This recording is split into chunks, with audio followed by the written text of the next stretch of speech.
Dear children, today we are going to understand something from Economics, Chapter 1, the story of village Palampur. But before we come to know about this hypothetical village, we must try to understand that agriculture is the most important sector of Indian economy. And you must know that the Indian agriculture sector accounts for 18% of India's gross domestic product. We call it GDP. And not only this, it also employs 50% of the country's workforce. India is the world's largest producer of pulses, rice, wheat, spices, and spice products. In this chapter, through this hypothetical village Palampur, we are going to discuss the topics related to the organization of production, labor work, capital, crops production, transportation, etc. So it is very important for all of us to go through the description of this hypothetical village called Palampur. So let's begin. You know that Palampur is a village where farming is the main activity. And this village also has several other activities such as small-scale manufacturing, dairy, transport, etc. And all these activities are being carried out on a limited scale. So, this village especially is fairly connected with a well-developed system of roads, transport, electricity, irrigation. This village also has got schools and health centers. The entire story of Palampur literally takes us through the different types of production activities in the village. In India, dear children, farming is the main production activity across villages. So let us now understand the organization of production. The main aim of production is to produce goods and services which require four essential things. Number 1, land. Number 2, other natural resources such as water, forests, minerals. Number 3, labor. Number 4, physical capital such as tools, machines, buildings, raw materials, and ultimately money. Now, we have to understand that a variety of raw materials are required while production, and for example, the yarn used by the weaver and clay used by the potter. These are basically the raw materials. Money is also essentially required during the production, and both of them, the raw material and money, in hand are called working capital. So the fourth requirement after all these things is knowledge and enterprise to be able to put together all these things: land, labor, and physical capital, along with produce as an output. So factors of production are combination of land, labor, physical capital, and human capital. I hope it's clear to you, dear children. Now let us see the activity of farming that is taking place in the hypothetical village Palampur. Now in Palampur, land is fixed. Village farming is the main production, and the well-being of these people is related to production on the farms. But there is a basic constraint in raising farm production. Especially land area under cultivation is practically fixed. Now, if land is fixed, is there a way one can grow more from the same land? Yes. In the rainy season, there is a cyclic system of farmer. Kharif farmers grow jowar and bajra, which are followed by the cultivation of potato between October and December. In winter, farmers grow wheat, and a part of land is devoted to sugarcane, harvested once every year. Now listen to it carefully. Due to well-developed irrigation, as we came to know earlier, farmers can grow 3 different crops.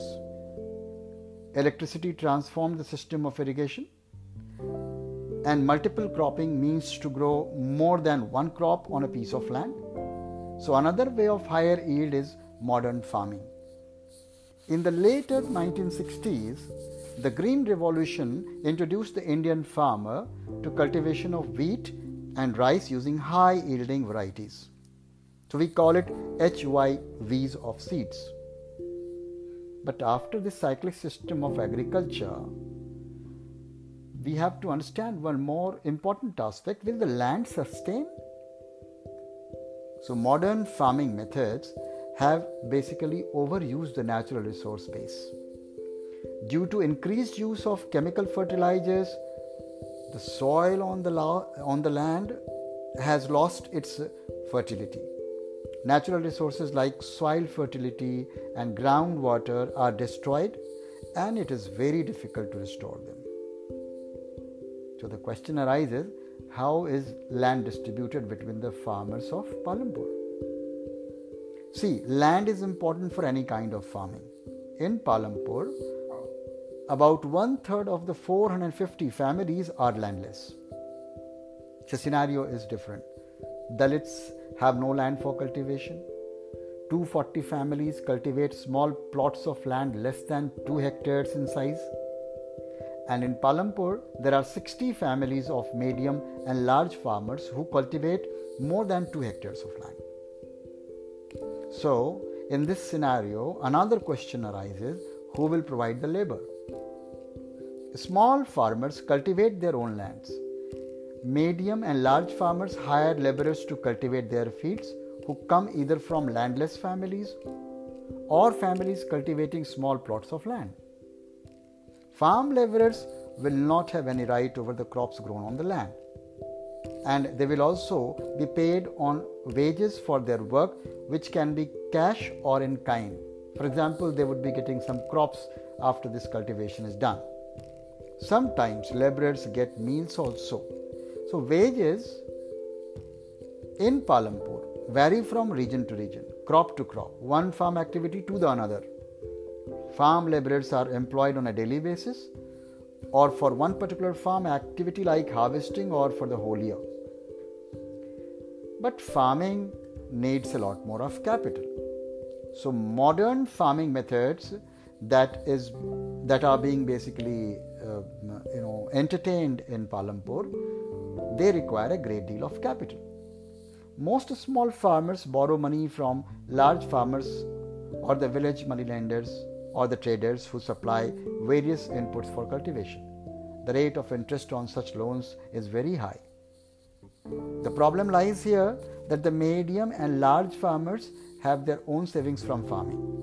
They are thus able to arrange for the capital needed. We need also to understand that if the farm produces surplus amount of products, what will happen to that? That's likely to be sold out. So the wheat the farmers produce from the land is retained in part of their family consumption, and then the surplus wheat is sold out in the market. Only the medium and large farmers supply wheat to the market. Besides these farming activities in Palampur, there are other non-farm activities also carried out. Let us now try to see what all non-farm activities are carried out in Palampur. Basically, 25% of the people working in Palampur are engaged in activities other than agriculture. Now, what are those activities? The activities are like dairy. Other than agriculture, some people are engaged in dairy and the milk is sold in the nearby village. Another example of small scale manufacturing in Palampur is that they are involved into small scale manufacturing units which are carried out at home or in the fields, and this manufacturing involves very simple production methods. The third, Palampur has got many shopkeepers also. So traders or shopkeepers of Palampur buy various goods from wholesale markets in the cities and sell them in the village. General stores in the village sell a wide range of items, like you can go and have the availability of rice, wheat, sugar, tea, oil, biscuits, soap. You can also have toothpaste, batteries, candles, notebooks, pen, pencil, and even some clothes. So this is another aspect of non-farm activities in Palampur. And finally, we need to understand transport is a very fast developing sector that is taking place in Palampur.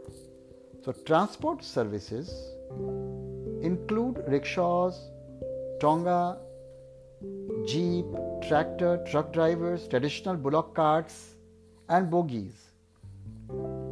These means of transport people and goods from one place to another and in return get paid for it. So the entire story of Palampur speaks volume about the activities which are adding beauty to the economy of the country. And these activities are basically divided into two parts. One, the activities related with the production, land, farming, and the activities which are non-farm activities as we have discussed in this chapter. I am sure you must have understood this chapter precisely, and once you get an opportunity to exhibit your understanding, you would be getting it done successfully.